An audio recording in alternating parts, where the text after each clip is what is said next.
आज तक कहीं किसी मुसलमान ने या किसी मस्जिद के अंदर कोई इमाम साहब अपने खुतबे में कहता है कि आज आप लोग जुमा पढ़ने आए हैं, जुमा के बाद तलवार उठाइए, जुमा के बाद पत्थर उठाइए, जुमा के बाद में गोली और बंदूक उठाकर किसी के ऊपर गोली दाग दो या किसी का सर तन से जुदा कर दो या किसी का ज़बा कर दो। आज तक कोई इमाम कहा, आज तक कोई रिकॉर्ड है, कोई माए कलाल नहीं बता सकता। इसलिए कि मस्जिद के अंदर इमाम खुतबा देता है तो अल्लाह की वहदानियत को बयान करता है। मस्जिद के अंदर जुमे में इमाम खुतबा देता है तो कुरान की अहमियत के ऊपर बात करता है। मस्जिद में इमाम खुतबा देता है तो नबी की सीरत को बयान करता है। मस्जिद में इमाम अगर खुतबा देता है तो समाज में कौन सी बुराई है उस बुराई के खात्मे की बात करता है। मारने, काटने, लूटने की बात नहीं करता है। मैडम पूजा, आपको जिहालत है, आप अपनी लिटरेसी की बात करते हैं। इसीलिए कहा गया कि तालीम ज्ञान हासिल कीजिए। श्रीमद् भगवत गीता के अंदर कहा गया बहुनाम जन्म नामन्ते ज्ञानवान माम परपद्यते वासुदेवा सर्वमिति समहात्मा सुदुर्लभः। ज्ञान हासिल करोगे तभी पता चलेगा कि जुमे के दिन को क्या होता है। जुमे के दिन सुबह से तैयारी करते हैं लोग, बहुत से लोग तो छुट्टी कर देते हैं, बहुत से डॉक्टर अपने क्लिनिक बंद कर देते हैं कि नहीं, हम जुमे के दिन हमारे लिए बेहतर दिन है। वो उस दिन नहाएंगे, धोएंगे, कपड़े की सफाई करेंगे, नमाज पढ़ने जाएंगे, सूरह कहफ की तिलावत करेंगे। बड़ी फजीलत आई है सूरह कहफ की जो 15 पारे के अंदर है। और उस दिन कुरान करीम की उस दिन अपने आप को फारिग करेंगे। यहूदी लोग शनीचर के दिन इबादत करते हैं कसरत से, क्रिश्चियन लोग संडे को इबादत करते हैं, लेकिन उनके दिन को नहीं बदनाम किया जाता। लेकिन बस मुसलमान टोपी, दाढ़ी, कलमा, नबी, रसूल ये जहां आ जाए फौरन इल्जाम शुरू हो जाता है कि जुमे के दिन को आतंकवाद का दिन कहा जाए। आतंकवाद समझते हैं किसको बोलते हैं? आतंकवाद उसको बोलते हैं जो किसी निहत्थे को मारता है, जो किसी मासूमों के खून बहाता है, जो किसी का ऐसी सिर्फ धर्म के नाम पर किसी को ज़बा कर देता है।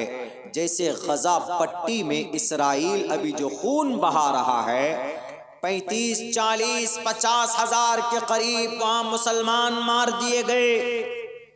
मैडम पूजा, आप इसराइल को नहीं बोल सके कि तुम आतंकवाद हो।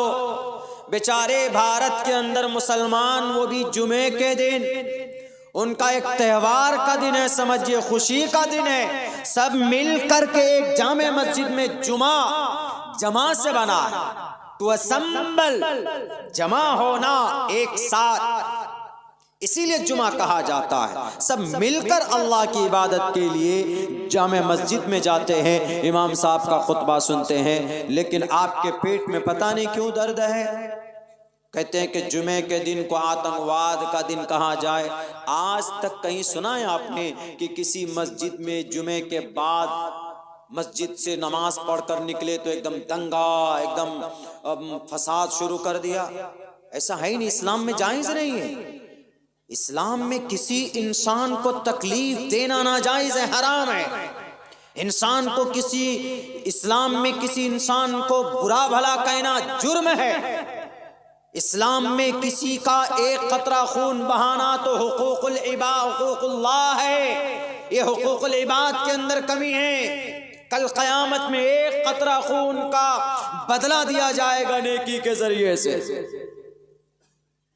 आतंकवादी फैलाना, डर और खौफ पैदा करना इस्लाम के अंदर नहीं है, शरीयत के अंदर नहीं है। शरीयत तो अल्हम्दुलिल्लाह मुसलमान 24 घंटे में 5 वक्त की नमाज पढ़ता है, चूंकि वो फर्ज है, और साल में एक मर्तबा 30 दिन के रोजे आते हैं तो रोजा रखता है। मालदार है तो ज़कात देता है, और ज़्यादा मालदार है तो हज करने जाता है, उसी को मुसलमान बोलते हैं। यही इस्लाम का इंट्रोडक्शन है। खामखा उन्होंने एक बड़ा एकदम लिटरेचर लिख करके नहीं, और क्या लिखा, आगे क्या बोलते हैं, देखिए आगे बोलते हैं, आगे बोलते हैं कि देश विरोधी भाषण देने वाले मौलानाओं को, देश विरोधी मतलब हम जिस मुल्क में रहते हैं इसके अगेंस्ट में भाषण देने वाले जितने भी मौलाना हैं, उनके ऊपर यूएपीए राष्ट्रीय सुरक्षा कानून के तहत उन पर कार्रवाई हो, यकीनन होना चाहिए। जो इंसान, मौलाना नहीं, जो इंसान देश के संविधान या देश के खिलाफ बात करेगा उसको सजा मिलनी चाहिए। लेकिन अगर आप ढूंढेंगे तो हमारा कोई मौलाना, कोई भी मौलाना भारत के अंदर देश के खिलाफ बात नहीं करता है। देश के खिलाफ किसी को भी बात करने की परमिशन नहीं है, किसी को भी नहीं। हाँ, देश में जो प्रधानमंत्री है, देश में जो मुख्यमंत्री है, देश में जो सरकार है, उसकी गलत नीति के खिलाफ कोई भी बोल सकता है।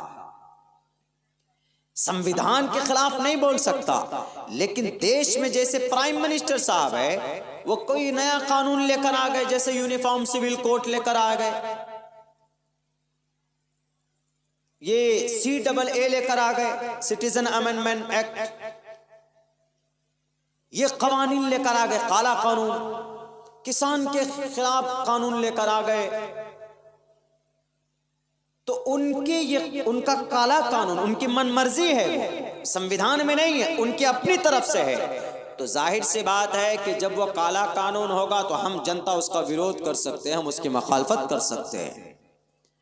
देश के खिलाफ कोई नहीं बोल सकता, लेकिन देश में बैठे हुए जो राजा नेता लोग हैं, अगर वो गलत करता है तो उसके खिलाफ बोला जा सकता है, लेकिन नहीं बोलते हैं लोग।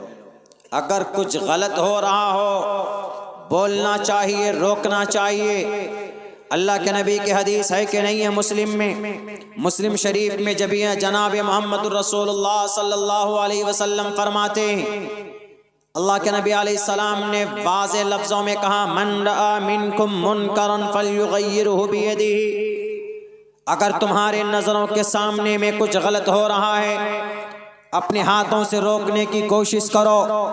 और हम देखते हैं कि हमारे भारत के अंदर हमारे नज़रों के सामने में गलत हो रहा है, हमारे उलमाए किराम को पकड़ पकड़ कर जेल में डाला जा रहा है, हमारे स्कॉलर को इल्ज़ाम लगाकर देश से बाहर भगा दिया गया। डॉक्टर जाकिर नाइक साहब का क्या जुर्म था, बेचारे कई साल से भारत के अंदर कदम नहीं रख पा रहे हैं। वो बहुत बड़े रिसर्चर थे, बहुत बड़ी उनकी कुर्बानी थी तालीम के मैदान में। हर बड़े शहर के अंदर तालीम के मैदान में बड़ा काम था। कुरान करीम के ऊपर, वहदानियत के ऊपर उन्होंने बड़ी मसाइल के ऊपर तो नहीं बोलूँगा, लेकिन वहदानियत के ऊपर, इस्लाम इज़ द बेस्ट रिलीजन, इसके ऊपर उनकी बड़ी कुर्बानी थी और बड़ा मजबूत रिसर्च था। मेरे ख्याल से 8 या 10 साल पहले किशनगंज के आए थे तो लाखों का, हजारों का मजमा यहाँ जमा हुआ था, लेकिन उनको साजिश के तहत देखा कि ये आंधी है और ये आंधी चलेगी तो पूरे भारत के अंदर फिजा को बदल दिया जाएगा, इसीलिए इसके ऊपर जनाब यूएपीए लगाओ।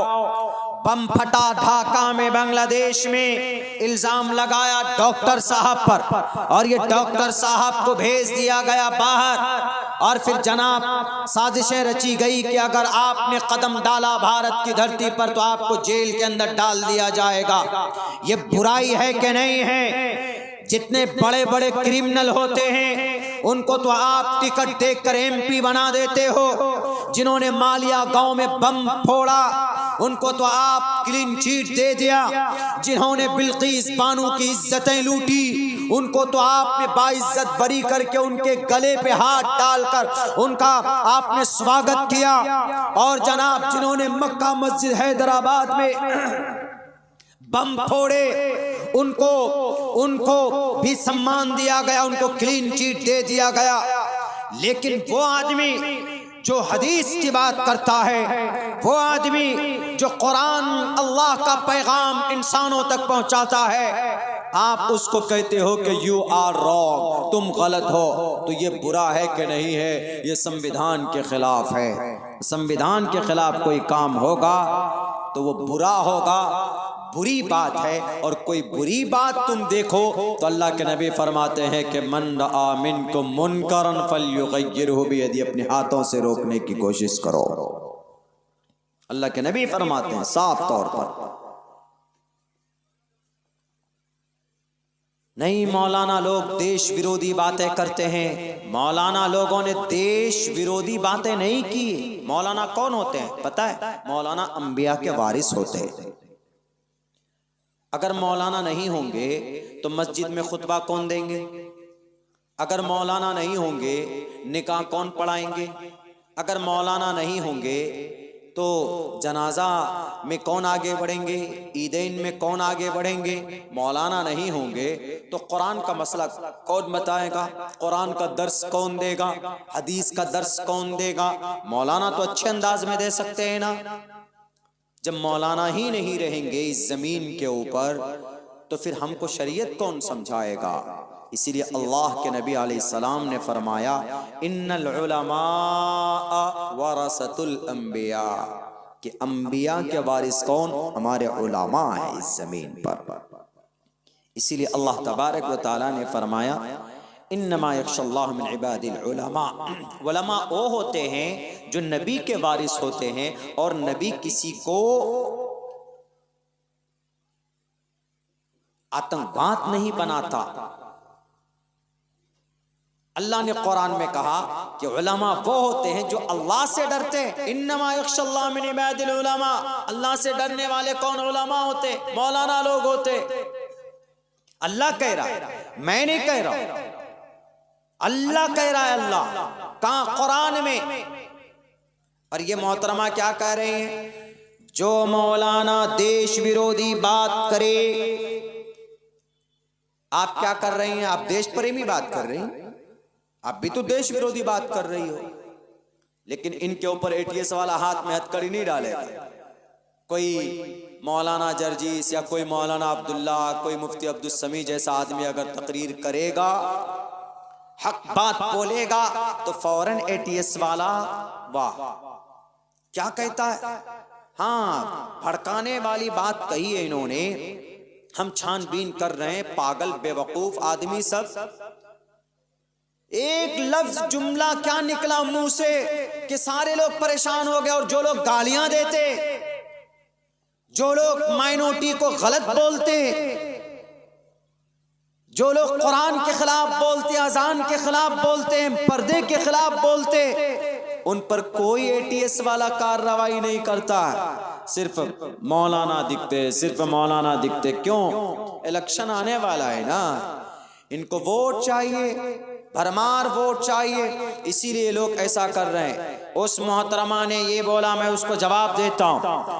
वो मोहतरमा पूजा शकुन पांडे, शायद यही नाम, उस मैडम ने कहा कि जितने भी मौलाना देश विरोधी बात करे उनको यूएपीए लगाकर राष्ट्रीय सुरक्षा कानून के तहत उन पे कार्रवाई होना चाहिए। ठीक है, मौलाना पर भी कार्रवाई करो, लेकिन साथ साथ में राजा सिंह के ऊपर भी कार्रवाई करो, साथ साथ में सुदर्शन न्यूज का एंकर क्या नाम सुरेश चौहान पर भी कार्रवाई करो, साथ साथ के अंदर कपिल मिश्रा के ऊपर भी कार्रवाई करो, साथ साथ के अंदर में अनुराग ठाकुर के ऊपर भी कार्रवाई करो, क्योंकि ये भी तो देश विरोधी नारा लगा रहा है। इनके ऊपर कार्रवाई नहीं करेंगे। और सुन लीजिए मैडम मोहतरमा, मैडम पूजा साहब पूजा, आपको शायद मालूम नहीं, मौलाना लोग देश विरोधी बात नहीं करता, बल्कि मौलाना ही है वो जिन्होंने देश को आजाद करने के लिए कुर्बानी दी है। इस देश के अंदर सबसे पहला मौलाना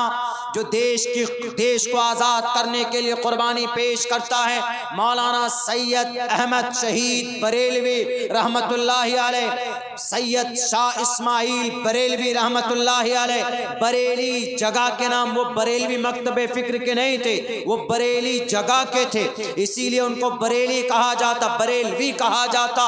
ये दोनों मौलाना थे।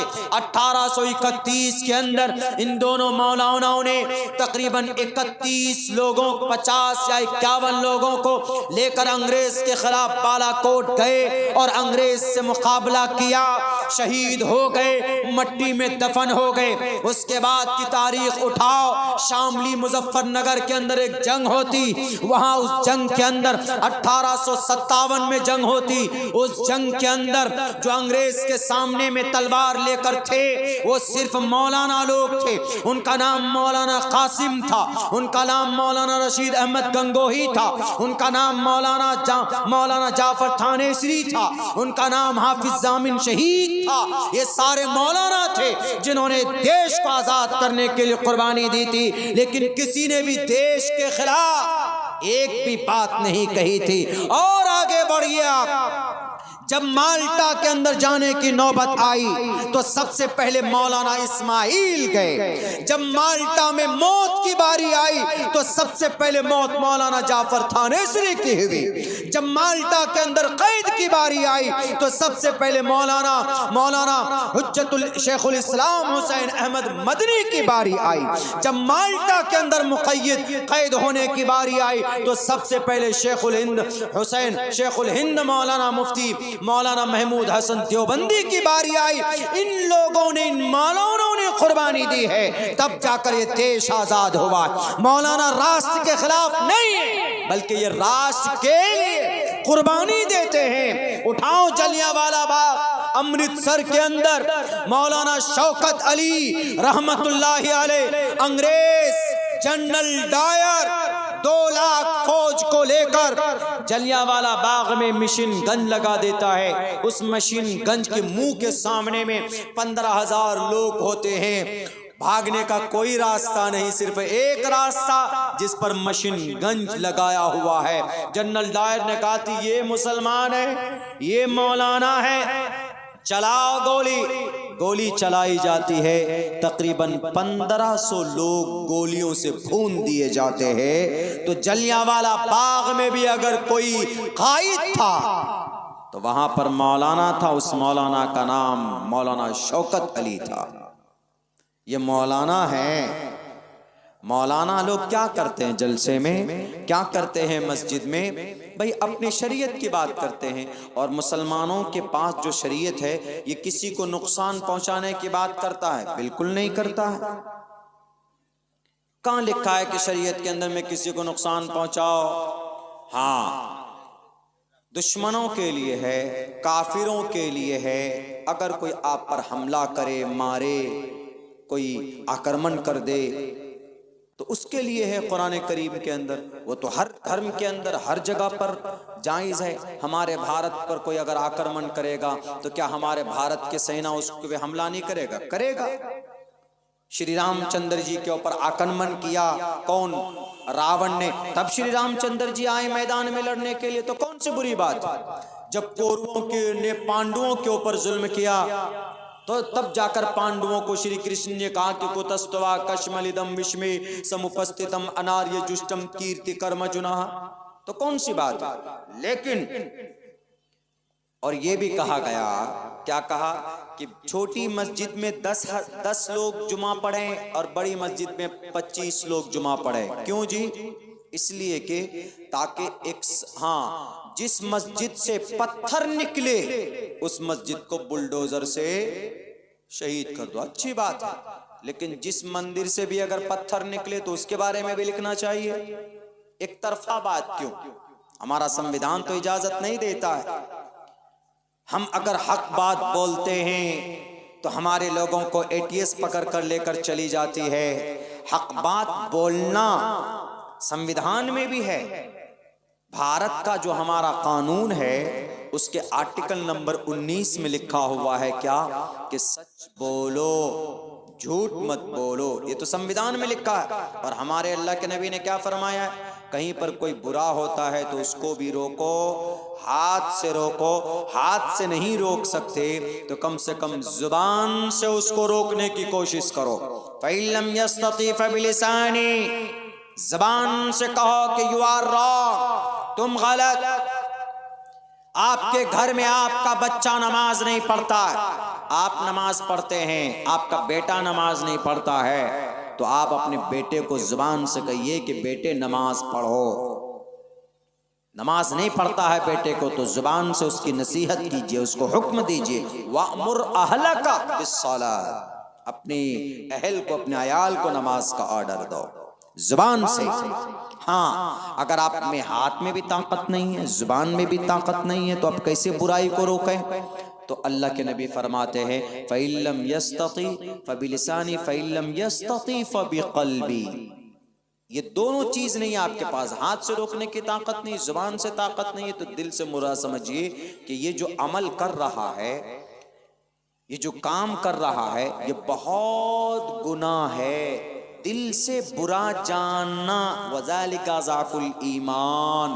अगर किसी बुराई को आप दिल से बुरा मान रहे हैं तो इसका मतलब अभी आपका अदना ईमान बचा है। लेकिन अगर कोई आदमी बुराई को बुरा मानता ही नहीं है तो उसका ईमान कहाँ गया? उसके ईमान का कुछ पता नहीं लगाया जा सकता।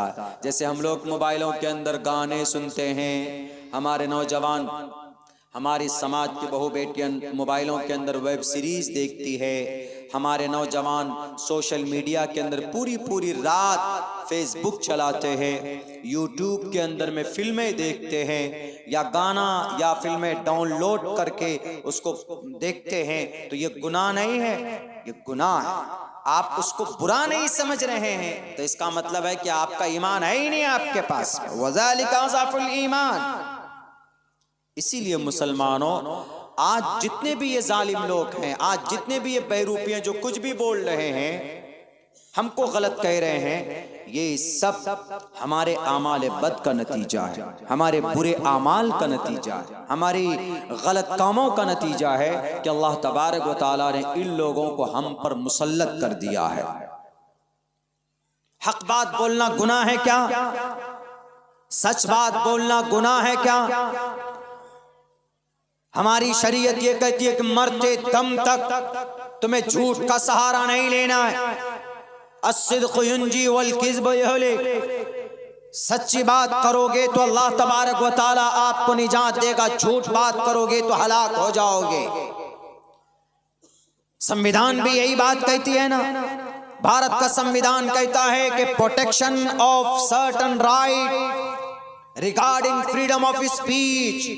आर्टिकल नंबर 19 ATS वालों, आर्टिकल नंबर 19 के अंदर कहा गया हक बोलो, सच बोलो। All citizens shall have the right. Bharat के एक एक इंसान को का अधिकार है, किस लिए? To freedom of speech and expression. हक बात बोलने का हक है। कोई गुनाह कर रहा है तो उसको कहना कि तुम गुनाह कर रहे हो, मत करो, हक है उसका। भारत के संविधान ने इजाजत दी है उसको बोलने की। और अगर कोई बोलता है हक बात, अल्लाह के नबी के हदीस है कलिमतु हक़्क़िन इंद सुल्तानिन जाइरिन अफ़ज़लुल जिहाद। इस जमीन के ऊपर कोई हक बात बोलता है वो सबसे बड़ा जिहाद है। जालिम बादशाह के सामने कोई हक बात बोलता है तो उसकी हिम्मत और जुर्अत की बात है, सबसे बड़ा जिहाद। आज हक बोलने वाले अब नहीं रहे, डरते हैं लोग, नहीं मालूम हाथ में हथकड़ी डालकर अंदर डाल देंगे, कैद में रहना, जेल में डाल देना हमेशा से रहा है। अल्लाह के नबी जेल में नहीं रहे, 3 साल तक जेल में रहे जनाब मोहम्मद रसूलुल्लाह। जेल मतलब कैद खाना। शैब अबी तालिब में कितने साल रहे मोहम्मद रसूलुल्लाह? 3 साल तक। यहाँ तो जेल में खाना भी मिलता है, वहां तो ऐसा था कि खाना बंद, सप्लाई बंद, कोई खुराक नहीं, कोई रोटी नहीं, कोई दाल, कोई चावल नहीं, कोई मछली नहीं, कोई चिकन नहीं, कोई मटन नहीं, कुछ नहीं। दरख्त के छाले चबा चबा कर जिंदगी गुजारने पर मजबूर हो गए थे, लेकिन कभी भी अपने सर को झुकाया नहीं झुकाया। और सिर्फ इस डर से कि हक बोलूंगा तो हम पर जुल्म का पहाड़ तोड़ दिया जाएगा, तो फिर हक कौन बोलेगा? कुरान के पैगाम को कौन आम करेगा? संविधान की बात को कौन सामने रखेगा? भारत के आर्टिकल को कौन पढ़कर समझाएगा? ये लोग तो गद्दार बन चुके हैं, ये लोग तो लुटेरे बन चुके हैं। पूरी दुनिया के अंदर तबाही मचा के रखा हुआ है। जो जितने बच्चों को मार दे वो उतना बड़ा बादशाह, उतना बड़ा ताकतवर मुल्क समझा जाता है। इसराइल जिन्होंने मस्जिद अक्सा को अपने कब्जे में लेकर रखा हुआ, रोमन कैथोलिक जिन्होंने मस्जिद कुर्तबा को अपने कब्जे में लेकर रखा हुआ, और भारत के अंदर मस्जिदें शहीद करके मनादिर बना दिए गए। क्या इस्लाम में मंदिर तोड़कर मस्जिद बनाना की इजाजत है? बिल्कुल नहीं। ये तो यह आरोप ही गलत है कि मुसलमान बादशाहों ने मंदिर तोड़कर मस्जिद बनाया। इस्लाम में तो जायज ही नहीं किसी मंदिर, क्या किसी की जबरदस्ती जमीन पर कब्जा कर कर अगर कोई मस्जिद बनाता है तो वो मस्जिद बनाना ही जायज नहीं है। हमारा इस्लाम पहले से मना करता है। लेकिन मेरे भाइयों, हमारा मुल्क हिंदुस्तान बहुत ज़्यादा, हम लोग अभी नाजुक हालात से गुजर रहे हैं। बहुत ज़्यादा अनाप शनाप एलिगेशंस। छोटी मस्जिद है तो उसमें 10 ही लोग नमाज पढ़ेंगे जुमे में। क्यों जी? चलो ठीक है, हम पढ़ लेंगे, 10 आदमी पढ़ लेंगे। लेकिन आप भी वादा करो कि अभी एक प्राण प्रतिष्ठा क्या श्री रामचंद्र जी के दर्शन के लिए आप भी 10 ही आदमी जाओगे। 10,000 का भीड़ रहती है वहां पर। क्यों? हम भी बराबरी के भारत के नागरिक है ना। इक्वलिटी बिफोर लॉ और the equal protection of the loss with in the territory of India. Bharat के अंदर सबके सब बराबर है। Prohibition of discrimination on grounds of religion. धर्म के आधार पर किसी को बांटा नहीं जा सकता, सब बराबर। जब सब बराबर तो कानून भी सबके लिए बराबर होना चाहिए। मुसलमान है तो जुमे के दिन नमाज में सिर्फ 10 आदमी जाएंगे, 25 आदमी जाएंगे। ठीक है, चलो हम 10 और 25 ही जाएंगे। आप भी, अभी तो प्राइम मिनिस्टर साहब ने प्राण प्रतिष्ठा किया, उसमें लाखों का मजमा था। तो इसीलिए ये नहीं चलेगा। अगर ऐसी दोहरी पॉलिसी रहेगी तो हमारा देश कभी भी तरक्की नहीं करेगा। मेरे मुसलमानों, इस वक्त कुछ जो जालिम बादशाह दुनिया में मुसल्लत किए गए हैं, हम मुसलमानों की बुरे आमाल का नतीजा है। हम मुसलमान कैसे बुरे हैं बताऊं? एक उदाहरण, जजीरतुल अरब नाम